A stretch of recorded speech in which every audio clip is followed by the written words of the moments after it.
You know what I'm saying? Because I'm back to the cooking. Cook good and look good.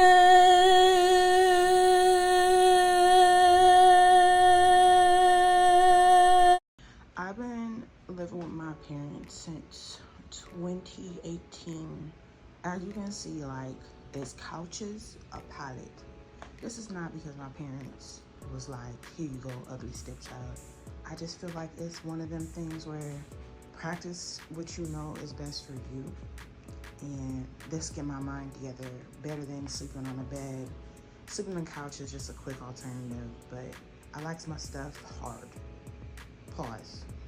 I just rest. I get a good 6 to 9 on this palette and I'm fine all the time. Reality is, I am showing y'all my life because people always tell me how kind and beautiful and amazing I am. I want to show y'all how I live for real, because it's real. I don't know if there's too many creators showing living at their mom and daddy house, trying to make it out the suburbs, to teach people how to cook good and look good while being critically ill and living out every dream that younger self could have possibly ever wanted. Okay? I don't know if they're doing that out there. I don't, but I'm going to. So I'm gonna take a shower and I'll talk to you in a second with some fresh clothes on and an untired face. And we're gonna get into some details. Come in, we'll talk again in 1, 2, 3. I'm up now, okay? Face is clean, very makeup free, except for the lippy. This is a Cook Good and Look Good Chronicles, and this is me reintroducing myself. I am a personal, private, and travel chef who has done head chef work and been on her culinary experience industry footing for 10 years. Yeah. If you could unpack my culinary journey, I have worked with critically ill people majorly, and that's like, I guess, my specialty. Yeah, my specialty. Do your big one. That's my specialty. And children's, you know what I'm saying? The youth, your child, the kids. I really have had opportunity to expand my culinary skill in the last like 5 years. You know, if you really look at my journey, you can see that like I do this for real. I cook good and look good. Again, my origin story is a little shmish because of the tism. So I want to let y'all know that, because like folk really do want to know what I do, and I'm really a chef, dude. Like for real. If you watch the video I did with my daddy, you would know that this is in our blood. This is straight up heritage, yeah. And we really don't play about it. Like the superior things that I've done with my father in kitchens that are, you know, home, but we got 200 pounds of meat though, you know what I'm saying? That was like my childhood, and it's been like always mean food against the world. So some people know this about me, but the truth is I am gifted. You know how they be talking about them kids that was gifted, you know what I'm saying? And you know, they either be super smart or super slow. I was that gifted kid that was like, I know I'm supposed to cook. You know, I thought I was gonna be a Marine just because my dad was a Marine, but obviously I was too crazy for that. So, you know, real recognize real, and my ability to eat kind of made me receive the cooking ability extra fast. That was my power. What Tabitha Brown say in her book? I'm a seer. You know what I'm saying? Like, I knew that I was gonna be in this industry before your girl got sick. I had a stint of like an identity crisis. My dad got stationed in Okinawa. I was like, I just came from being jumped, y'all. You know what I'm saying? And it hewed up my personality, and I changed it. And I just started getting money, and I was like, bitch, I'm gonna get money, and I'm gonna go ahead and stop going to school because I'm not about to be called a big lip monkey anymore. And I'm gonna be homeschooled. I'm gonna skip some grades, and I'm gonna eat well. So I would sneak off base, Yasmeen, and eat good. I'm talking about Okinawa Japanese food. Any food, Mexican food. Wait, and there's more. Chinese food. Shout out to the garlic house. We know what it is. You know what I'm saying? Shout out to the 7-Elevens out there. Real eaters know what it is. Them 7-Elevens really let you know that there's some practical things being done in Asia. And them Family March was like actually a little bit better than 7-Eleven. Go ahead and let's just say, I love it. Mr. Snuck off base and kissed the plate. I was eating like conveyor belt sushi, like, wrong one. You know, I'm gonna keep going. So I'll have like 40 to 50 pieces of sushi. Because I was getting money babysitting.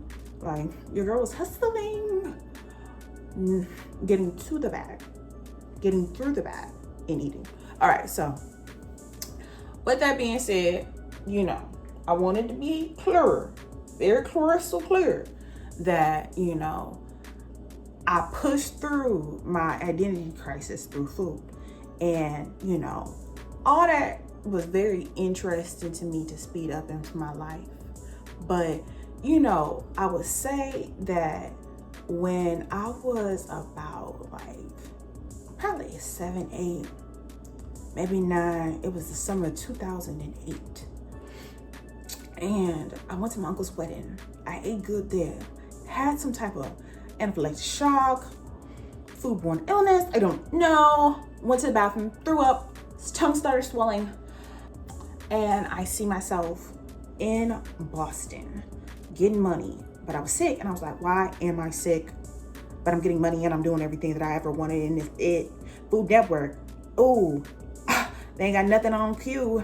You know how she do, cook good and look good, not the one, not the two. And I was like, ooh, she's so cool, she's so amazing. And I was like, ooh, oh God, but I'm sick. Like, and I was passing out and having seizures. I was like real sick. And I was like, why? But I'm doing the best that I can. I can see that. And I was like, I'm never coming back to the city because that way I can avoid being sick. Couldn't avoid the sickness. Now, the girl that I saw in my vision, I low-key used that identity crisis that I was having in Okinawa. And BT dubs, this was the same period where me and my dad was high production and straight smoking hot mutt. And, you know, the identity crisis, actually doing what God told me to do, which is cook good and look good for you. And being in my actual, like, I guess, skill set, or, you know, God's innate gift.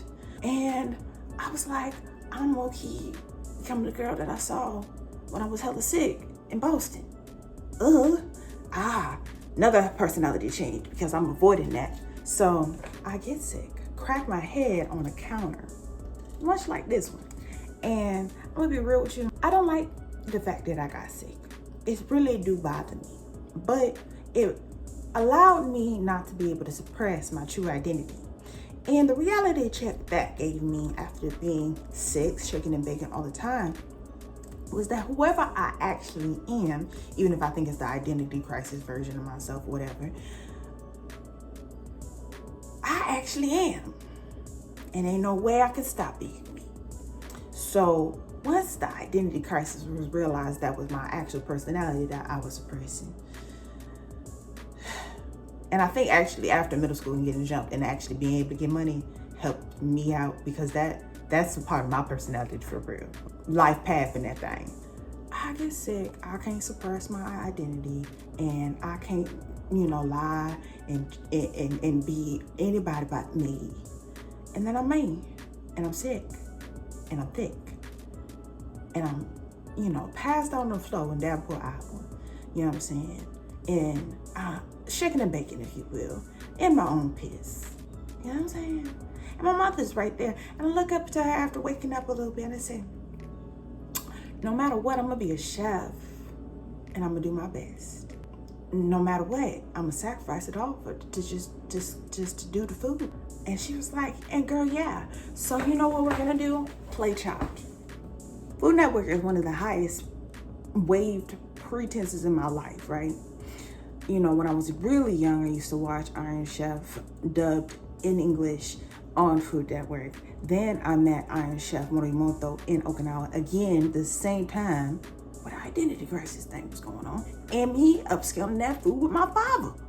Then I fast forward. I go to Vegas. Yeah, your girl who got epilepsy go to Vegas with her best friend for her 35th birthday. But if you know my best friend, you know why I did it. The fudge. We up here in Caesar's Palace, the land of the cha-chings, and come around the corner is Bobby Flay.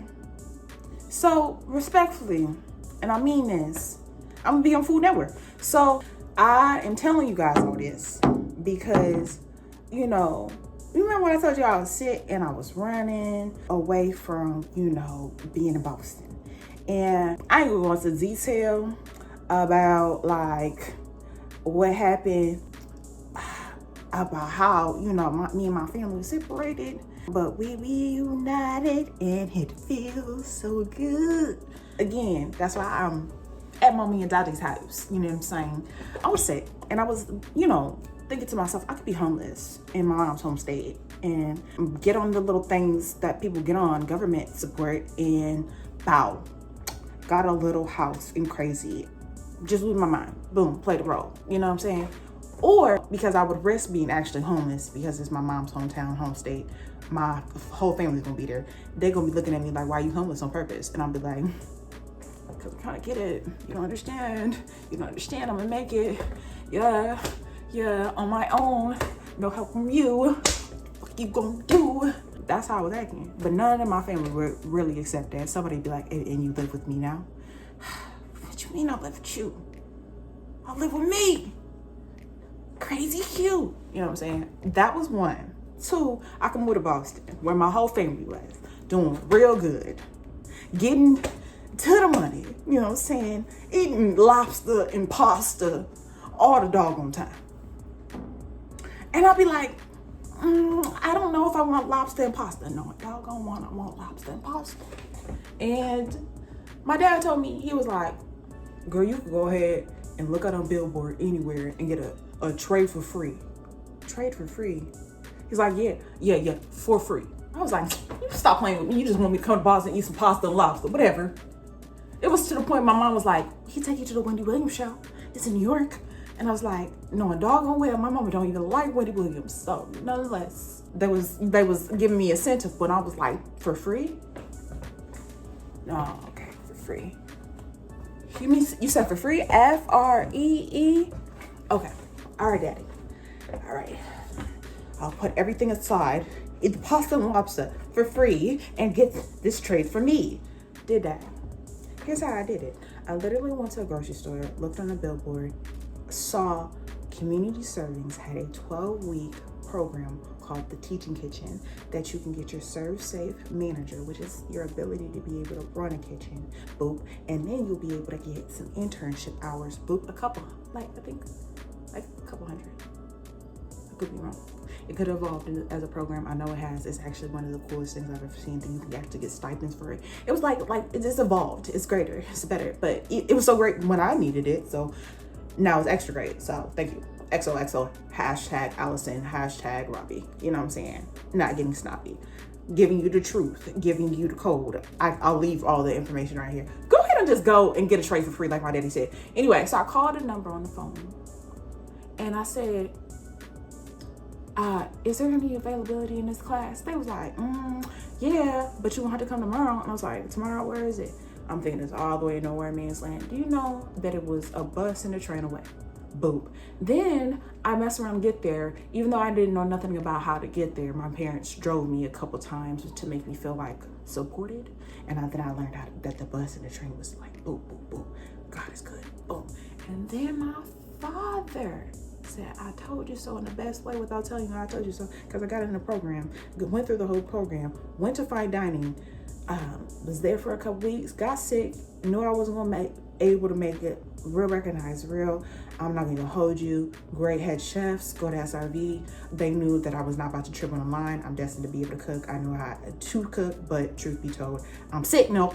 All right, anyway, but all that to say, we fast forward, Amanda, my classmate from the program, tells me you know, because we're graduating, I want you to go ahead and get your allergen certification. I get my allergen certification. I said, man, I don't even want to need this anymore. I'm sick still. Like, what do you mean? She's like, whatever. She kept on telling me, hey, look here. You can go to Vermont and you'll flourish out there. And I was like, a black girl in Vermont? Okay.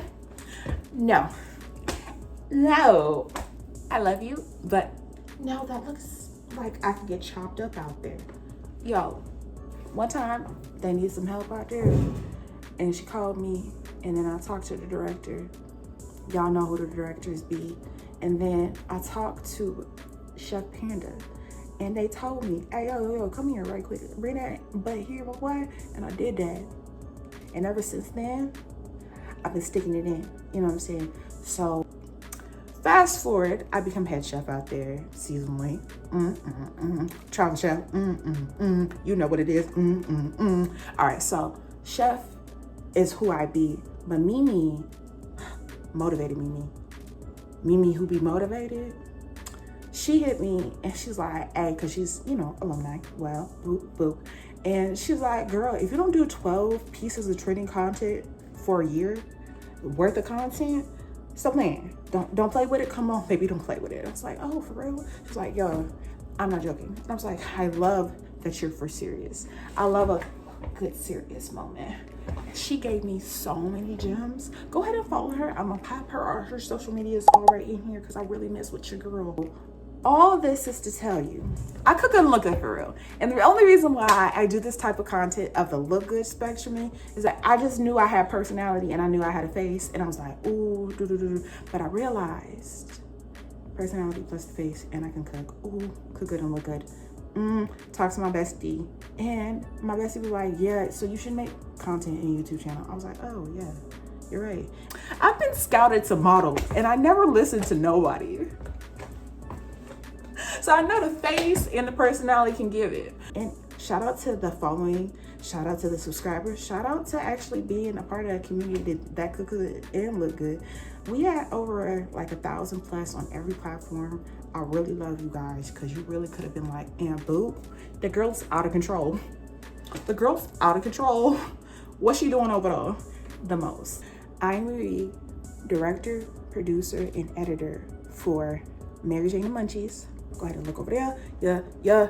And then also, I'm really messing with Auntie, so I do her podcast. We out here vibe. Then, you know, I mess with my bestie for real. So I love a good solo dolo. You know what I'm saying? Like, you host it because you the most in this bit. So both of them, shout out to them. Boss and Bossy CES is the best podcast for common emphasis. Come on, because you know. And if you're wondering how I'm doing all of this, I just want to show you my baby. Yes, it's a fresh can, but